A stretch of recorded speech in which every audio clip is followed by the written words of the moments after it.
अक्सर जो गिरता है ना वो कहीं ना कहीं कभी कभी ऐसा होता है गिरकर बिखर जाता है, लेकिन जो गिरकर वापस खड़ा होता है वही होता है शहंशाह। और अपने बॉलीवुड का एक ही शहंशाह है जो कि है अमिताभ बच्चन। अमिताभ बच्चन जी से जुड़ा हुआ एक बात है जो कि मैं आपसे शेयर करना चाहती हूँ। जब उनके ऐसे दिन थे, नीलामी चल रही थी, वो बैंक करप्ट हो गए थे, उनके पास पैसे नहीं थे, कुछ काम नहीं था, उनकी कंपनी बिल्कुल खत्म हो चुकी थी, घर पर रोज सरकारी लोग आते थे नीलामी का छापा मारने के लिए। ऐसे टाइम पर वो बड़े परेशान थे और ये जब धीरू भाई अंबानी ने सुना तो उन्होंने सोचा कि हमें इसकी हेल्प करनी चाहिए। तो उन्होंने अपने छोटे बेटे अनिल को भेजा कि जाओ और उनको पैसे ऑफर करो। अनिल आए, अनिल अंबानी, और उन्होंने अमिताभ बच्चन साहब को वो पैसे ऑफर किए, लेकिन अमिताभ बच्चन ने वो पैसे लेने से इनकार कर दिया। और पता है वो इतना रुपया था कि अगर वो एक्सेप्ट कर लेते तो उनका जितना भी कर्जा था वो सब उतर जाता। लेकिन उन्होंने धीरू भाई अंबानी से, उनके बेटे से एक भी रुपया नहीं लिया, मना कर दिया।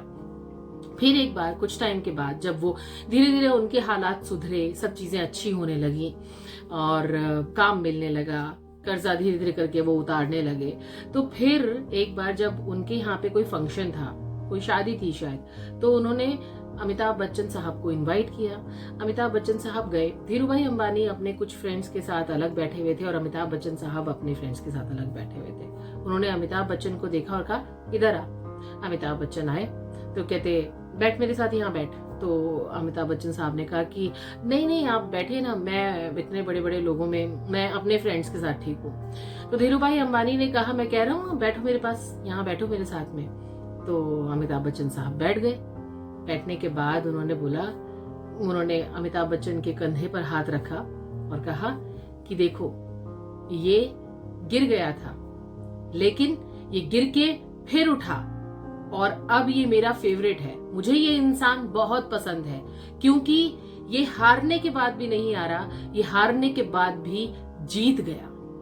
ये अमिताभ बच्चन साहब के लिए एक बहुत बड़ी बात थी और किसी भी शख्सियत के लिए ये एक बहुत बड़ी बात होगी जब कोई इतना बड़ा आदमी उसको इस तरीके से अप्रिशिएट करे। तो जब हम बड़े बनते हैं ना, कभी कभी जब हम आगे बढ़ते हैं तो एक अप्रिसिएशन की जरूरत हर किसी को होती है, ताकि हमें वो रियलाइज हो कि हमने उस टाइम पर बहुत अच्छी चीजें की।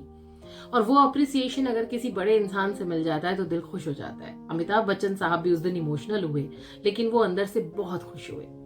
तो ऐसे ही चीजें लेकर आती रहूंगी। अगर आपको अच्छी लगती है मेरी बातें तो मेरे चैनल को सब्सक्राइब करिएगा, लाइक शेयर कमेंट प्लीज करिएगा।